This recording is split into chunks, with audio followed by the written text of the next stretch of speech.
con el auspicio del Grupo Digamma.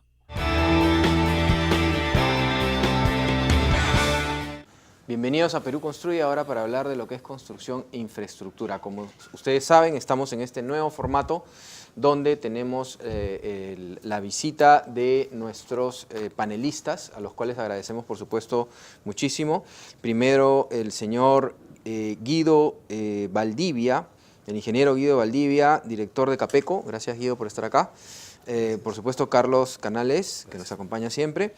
Y Pepe Scaffi, José Scaffi, que es socio y gerente general de Apoyo Consultoría. Bienvenido.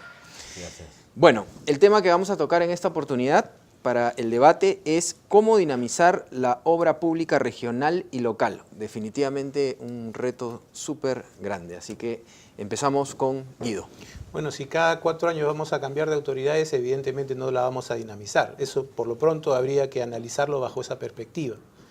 Segundo, nuestro gran problema es que el diseño de descentralización y de regionalización debe ser, después de 20 años de haberse aprobado, discutido, porque creemos que por lo menos en la función de inversión debería haber un replanteamiento. Y tercero, es importantísimo recuperar las funciones de planificación de los organismos territoriales. No puede ser posible que Lima Metropolitana no tenga un plan de desarrollo metropolitano. Eso es una vergüenza. Segundo, que este plan además ya no solamente puede hacerse por la Municipalidad de Lima, porque el Estado es muy complejo en el Perú. Y en Lima el que más invierte es el gobierno nacional. Entonces tiene que haber una entidad que haga que esto coordine. Ese es un elemento central para que funcione. Capacitar y fortalecer lo que está mal diseñado no nos lleva a ninguna parte. Es algo que habría que discutir, aunque políticamente no sea correcto decirlo. Correcto. Carlos. Bueno, definitivamente lo que requerimos es lo que decía el presidente de AFIN en su momento, Gonzalo Prialé, que acá hay una brecha importante de infraestructura de aproximadamente 180.000 millones de dólares. Y hablaba de que hay mucho por hacer porque no hay nada que esté ordenado en un plan de trabajo sobre las necesidades, no solamente de infraestructura, sino las necesidades en el manejo de muchos de los recursos que tenemos a nivel nacional. Entonces, también tiene que ver muchísimo las capacidades que puedan tener los gobiernos regionales para poder llevar esas obras a las zonas más alejadas del país. Tenemos a los técnicos, tenemos un equipo en cada región que pueda ser formulador de proyectos que partan de un inventario de infraestructuras. Creo que no. Entonces partimos muchas veces de temas tan complejos que hablar de el plan de impulso económico que se habla, que es casi 50.000 millones de dólares, lo que hablaba el premier Villanueva, de tratar de llevar a las regiones hasta el 2021, hay que saber y para eso tener un plan orgánico que pueda decir en qué se debe gastar, cuál es lo que hay que priorizar. El gas y la masificación del gas es una necesidad, es el tema de saneamiento, agua, desagüe, en las zonas donde hay cada vez menos facilidades. Los temas de CENAPA, de estas autoridades del agua que tenemos a nivel nacional, están haciendo su labor, todas son deficitarias, no cumple con un tema de trabajo. El tema de transporte y su viabilidad nacional está en un plan de trabajo que podamos completar. Tengo mis dudas y creo que ahí hay que comenzar a trabajar. Pepe. Bien, discrepo educadamente con Guido. Yo creo, insisto, nuestro problema no es la ley, no es el diseño legal, es la manera como hemos implementado la ley. Y claro, como todo falla, ahora tenemos que volver a pensar en la ley como refundando todo. La ley era clara. La ley dice que el fin último es el servicio al ciudadano. La ley decía que la descentralización no era el fin último, ¿no es cierto? Y tenemos muchas leyes que dicen que el Estado sirve al ciudadano primero antes que a sí mismo. O sea, que esto no es jugar a descentralizar por descentralizar. Eso no era la ley de descentralización. No nos olvidemos que son 7 leyes, las del conjunto del desarrollo constitucional de la descentralización. A veces solo leemos una, la del municipio. Y el gran tema es, somos un país unitario y descentralizado. Eso es lo que dice la Constitución. No es solo unitario ni es solo descentralizado. Por lo tanto, tenemos que como sociedad saber encontrar el equilibrio entre la autonomía que requiere un alcalde, un gobernador regional, para hacer las cosas que su gente le demanda y el control que requiere la unidad de la República. No somos muchas repúblicas, ese es el Estado unitario descentralizado. ¿Y qué hizo el conjunto de leyes de la descentralización para mantener la unidad de la República? Dijo lo siguiente: el Poder Ejecutivo ejerce el rol rector y la capacidad sancionadora y la de medidas correctivas. Dice, la nación se mantiene unida porque hay un Poder Ejecutivo que a través de sus ministerios dicta las normas y políticas nacionales sectoriales de cumplimiento obligatorio de todas las entidades de todos los niveles de gobierno. Ejerce el rol rector, tiene capacidad sancionadora y establece medidas correctivas. De hecho, la 9A de las regiones dice que si ve que el sistema regional entra en crisis, puede intervenir regiones que van a entrar en crisis financiera porque tienes que proteger la unidad de la República y la plata de todos los peruanos. No nos confundamos. Las regiones no son autosostenibles. La gente que paga impuestos en sus regiones no paga todos los servicios de salud y tal.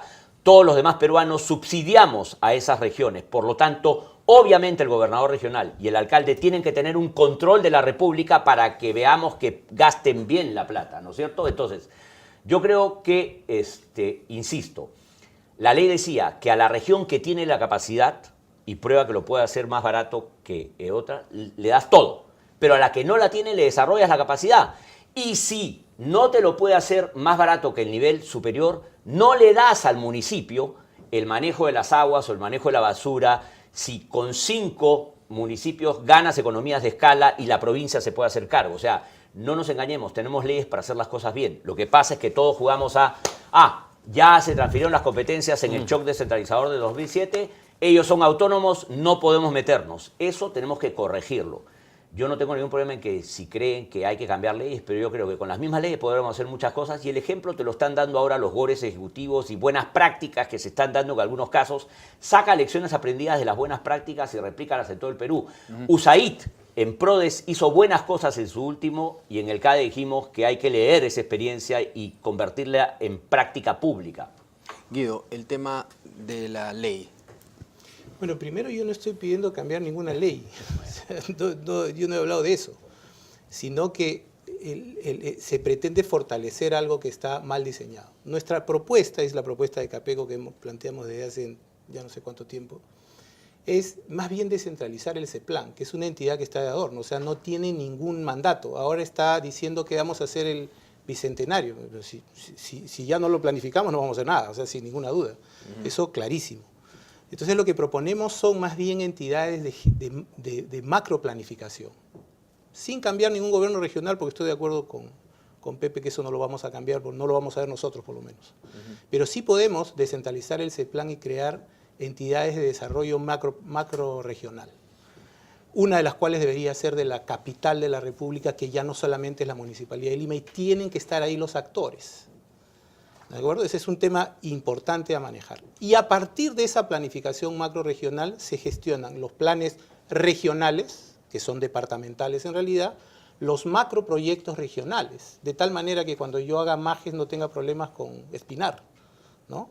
O si quiero hacer el desarrollo de la selva, tenga que entender que eso debe llegar a algún puerto que está en otra región. Entonces, tercero, el manejo de cuencas. Y cuarto, el manejo de región de desastres, porque no se puede gestionar los desastres a escala provincial o distrital. No cambias ninguna ley, no cambias ninguna competencia, etc. Si yo quiero hacer un gran proyecto, como por ejemplo el famoso el aeropuerto de Chinchero, hay que crear una entidad que puede ser un fideicomiso, una cosa simple, que tenga mandato, y ahí hay que ponerlos a todos. No puede ser que ese proyecto vaya a sacar una licencia municipal como si fuera pues, una regularización de un edificio. Claro, no ahí tiene que estar el alcalde provincial, sea el que fuere, con un mandato fideicometido para que no exista ninguna discrepancia respecto a lo que tiene que hacer. Y en el presupuesto tiene que decir cuánto va a recibir esa entidad en caso que eso funcione. Porque si no somos capaces de que esa mayor inversión pueda permear hacia estas entidades, siempre vamos a tener oposición. Eso es algo que puede funcionar igual con los proyectos mineros. Un proyecto minero debe tener, antes de diseñarlo, un plan de desarrollo integral de toda su zona de influencia, que generalmente son los distritos más pobres del Perú. Si eso se logra, se pueden buscar mecanismos como, por ejemplo, adelantar canon, ¿no? Pero cree usted un fideicomiso por cada proyecto y funciona perfectamente, sin crear una entidad, sin crear un problema. El día que cambien al alcalde, a ver si va a cambiar el mandato de un fideicomiso. Correcto. Carlos. No, Y como regidor también, ¿no? Varios temas, Toca- sí, no. toca la Municipalidad de Yo te Lima. digo, Lima Metropolitano hoy día prácticamente no tiene competencias, porque el tema del tren, que le corresponde en cualquier ciudad del mundo a la ciudad, lo tiene el Ministerio de Transportes. Hay un proyecto de teleféricos, lo tiene el Ministerio de Transportes. Y cada vez que se pidió financiamiento para ese tipo de proyectos, el gobierno central dijo, ok, para la línea 1 de metro, ¿no? Las facultades las tenía la municipalidad en el primero y segundo gobierno de Castañeda. ¿Y qué es lo que le dijo? Te doy 200 millones de dólares. Con 200 millones de dólares no se podía hacer absolutamente nada. En ese momento la municipalidad pidió 600 millones de dólares para poder hacer el proyecto. Le dijeron, no te doy los 600, es mucho dinero, y le dieron una cantidad de obras para hacer menores a nivel de Lima Metropolitana.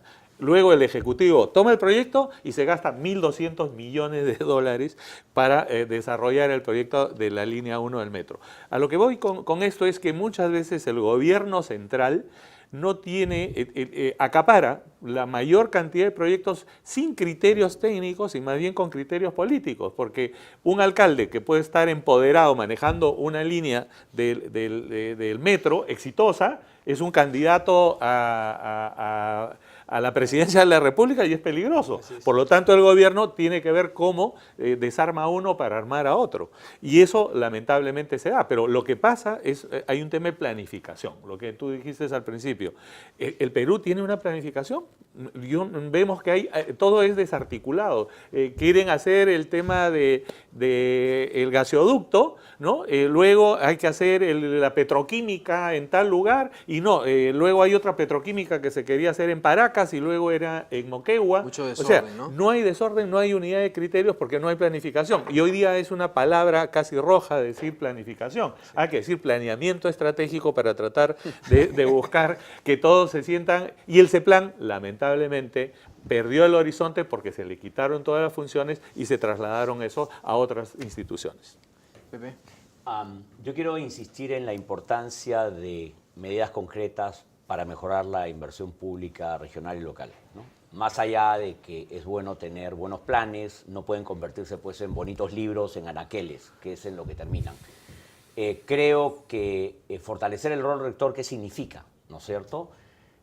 Dijimos en otro programa, recordarán, que hablábamos de contratar EPCMs y que se le ponga pues equipos de profesionales para gerencia de contratación y supervisión de proyectos de obra pública regional y local a cada región, ¿no? Y municipios. Y ese contrato lo tiene que hacer una autoridad nacional, porque con ese estandarizas el contrato de esa gerencia de proyectos a nivel nacional. Y pueden ser 3, 4 firmas, se reparten en macroregiones. Fortalecer el rol rector es que el gobierno entienda que el buen rector, el que tiene que lograr que todos los gobiernos regionales y todos los alcaldes y todos sus profesionales hagan bien las cosas, el buen rector es el que genera los incentivos y los mecanismos para que todos se comporten como deben comportarse, porque es lo que más le conviene, porque es algo en lo que creen. Por lo tanto, el buen rector primero apela al ángel, ¿no? El padre que educa al hijo no lo educa pues con castigos, lo educa con valores, lo educa enseñándole. Esto puede hacer el buen rector nacional, cada ministerio fortalecer su capacidad rectora, dando capacitación, asistencia técnica, creando manuales, creando guías, creando cosas. Entonces, si tú pones desde el gobierno central equipos de gerencia de proyectos que les enseñen a hacer haciendo, que desde la realidad local planteen las necesidades, las conviertan en estudios de preinversión, en buenas ingeniería de detalle, en buenas obras, en buena liquidación de obras, en buena puesta al servicio de la gente, obras funcionales, lo que están haciendo las obras por impuestos. Los privados que no ganan plata en la obra están haciendo de gerentes PMO de proyectos, buscando la funcionalidad antes que el mero formalismo y buscando que la ingeniería se haga. Los privados esos tienen el derecho a replantear la preinversión y la ingeniería de detalle, porque eso no se puede hacer en la obra pública, claro, siguiendo el modelo NEC, que es, oye, acá si algo está mal hecho se rehace, pues si se negocia y se replantea, nada está impedido de seguir conversando,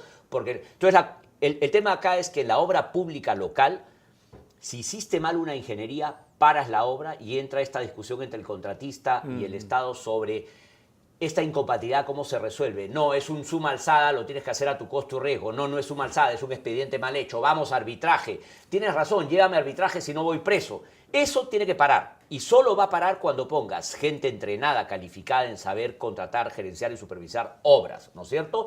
Y en ese proceso haces el manual, haces la guía, haces la capacitación virtual, haces los protocolos de trabajo, todo lo que tiene el modelo NEC para americanos se lo trasladas en obra pública, software, sistema de seguimiento nacional de la obra pública, ¿no es cierto? Y la Contraloría tiene que ser socia en esto, porque está bien que le des palo al que te saque el diablo, o sea, al que se convierte en faltoso, al negligente, pero si vas a castigar a alguien, separa al que se equivoca y cometió un error, ¿no es cierto? Claro.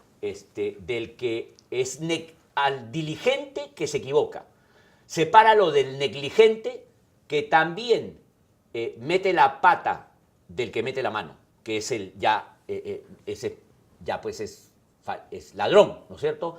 Entonces, tú a los negligentes que se equivocan no los puedes penalizar como a los que meten la mano. Al que mete la pata puedes graduar castigos administrativos. Tienes que diferenciar, porque si no, porque no penalizaste, te hago un juicio penal para recuperar el daño de la pena que no le cobraste a alguien. Oye, no molesten. O sea, claro, eso está paralizando la obra pública en todo el Perú, ¿no es cierto? Yo sí creo que acá el rol rector es el que capacita, asiste, da software. Ese es el que apela al ángel, el que enseña, da valores, crea sistemas, procesos simples, no complejos. Y cambiemos las leyes, pues, o sea, la pena no es para el que la ley lo dice, pero lo que pasa es que lo aplicas mal. La penalidad de una obra es para aquel que no cumple a tiempo o cumple incompleto sin causa justificada, claro, ¿no es cierto? No, acá porque dice que hay que penalizar, penalizas. Y si no lo haces, miedo a que la Contraloría venga con un informe de cumplimiento que diga, o un fiscal o un procurador que tampoco entienden de obra pública y que no entienden lo que Guido dice, que en la práctica, pues, yo veo mucha obra pública y siempre vas a encontrar errores en la ingeniería, y si tienes el sistema más sincero para, oye, esto está mal, se corrige así, como hace NEC en sus contratos, van conversando, van resolviendo y el objetivo es terminar la obra bien. No la paro porque el expediente está mal hecho y yo tengo que consultarle al que hizo la ingeniería y se pasan 6 meses y obviamente si yo tengo una obra parada 6 meses tengo derecho a gasto general, no te los quiero reconocer. Nos vamos a arbitraje, se paró la obra y no está al servicio de la gente. Esa mala práctica de la obra pública es cultural, no es de ley. Incluso hay que decirle a la Contraloría que aprenda a hacer observaciones. En obras de suma alzada no te puedes meter al tema, sancionémoslo porque no veló, porque las horas hombre del ingeniero tal estén en la obra todo el tiempo. Mentira, así no es el contrato. Las especificaciones del tipo de ingeniero son para seleccionar a quién le das, pero si le das un suma alzada es a su costo y riesgo esa edificación, asumiendo que el expediente está bien hecho, pero si el expediente está mal hecho, se rehace, pues se formula, ¿no es cierto? Claro. Ok. Guido, para terminar. Bueno, mira, yo creo que debemos plantear el tema en otra perspectiva. Mire, yo soy ingeniero industrial y yo valoro el tiempo para hacer las obras. He sido funcionario público y creo que el principal problema es que si nosotros reducimos el problema al tiempo para hacer las obras, estamos en un grave error, porque esa es la causa por la cual tenemos estos problemas. Segundo, necesitamos escala de intervención, necesitamos proyectos además que sean múltiples. Yo les pongo un ejemplo simple. Si nosotros en la obra esta de la línea 2 del metro, ¿no?, hubiéramos hecho un plan de desarrollo metropolitano sobre todo el eje, se hubiera generado valor inmobiliario por el triple de la inversión.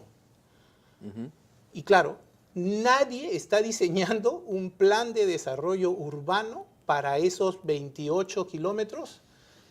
Y claro, ¿por qué? No, esta es tu competencia. Y como llega al Callao está, no señores, tenemos que crear un vehículo de planificación y gestión que todos los recursos y todas las autoridades que tengan que hablar tengan un mandato y un beneficio. Punto. Y eso se puede hacer sin cambiar ninguna ley. De hecho, el Ministerio de Vivienda cada vez que transfiere un terreno hace eso. y no pasa nada, nadie se ha Algo enterado. que ya se está haciendo. Y ese es un punto crítico. Si no, nos vamos a quedar en el árbol y no vamos a ver el bosque. Y cada 5 años nos vamos a dar cuenta que no estamos consiguiendo el nivel de eficiencia que queremos, porque hay un problema de escala, de diseño y de competencias. Carlos, muy pequeñito, por favor. Para terminar. mí el tema de las macrorregiones y los grandes proyectos creo que son indispensables. O sea, una de las formas es, si sabemos que cuántos puertos se necesitan en el país, debemos enfocarnos en potenciar porque vamos a generar todo un circuito que va a beneficiar a muchas regiones, no a una. El tema de los trenes, por ejemplo, estamos en es el transporte más económico que pueda existir, igual que el transporte marítimo. Tenemos que hacer proyectos que beneficien a todas las regiones y así podemos señalar una serie de megaproyectos. Eso significa que el Estado tiene que tratar de consolidar que con recursos del gobierno central se puedan desarrollar los grandes proyectos para beneficiar justamente la inversión y los recursos que tienen los gobiernos regionales y locales en obras menores que sean complementarias a estos proyectos nacionales. Así es. Bien, justamente para hablar de estos temas, vamos a pasar al informe ahora de Expo Arcon. Adelante, por favor. Gracias, Jorge. Si es proveedor o quiere ser proveedor del sector construcción e infraestructura, participe del evento comercial más completo de la construcción, Expo Arcon 2018, del 4 al 7 de julio, en el Centro de Exposiciones Jockey. En esta edición, Expo Arcon 2018 presentará Confecon, Conferencia Internacional de la Construcción e Infraestructura, Confecon, con sus 8 foros. Para más información, ingrese a www.expoarcon.com. Adelante, Carlos. Gracias, Alfredo. Si queremos tener la mejor vitrina para promover a nuestras empresas, nuestros productos, tenemos la mejor, la revista Perú Construye. Así es. Bueno, primero que nada agradecerles, creo que el debate, la conversación ha estado Entusiasta. Muy entusiasta, además que creo que es importante este aporte que estamos haciendo como programa al gobierno con gente especializada, como son los tres realmente. Creo que es importante este debate para que no solamente los televidentes, sino el gobierno y las autoridades puedan ver realmente, abrir la cabeza y ver realmente cuáles son los puntos importantes que a veces creemos que son otros, ¿no? Gracias, Pepe. Gracias, Guido. Gracias, Carlos. Gracias, Jorge. Y bueno, como ya saben, nos vemos el próximo sábado a las 10 de la mañana aquí por Canal N. Gracias. Con 13 años de experiencia, el Grupo Digama desarrolla herramientas de negocios e información con sus diversos productos para los sectores de minería y de construcción. Rumbo Minero, revista líder en el mercado minero. Perú Construye, revista comercial más importante de la construcción e infraestructura. Expo Mina Perú, la feria minera internacional más grande de Lima. Expo Arcon, el evento comercial más completo de la construcción. Minpro, el gran encuentro minero de gestión de compras y abastecimiento para el sector minero peruano. Programas Rumbo Minero TV y Perú Construye TV. Webs y boletines de noticias de Rumbo Minero y Perú Construye. Grupo Digama, su mejor herramienta de negocios en medios de comunicación y eventos empresariales. Con el auspicio del Grupo Digama.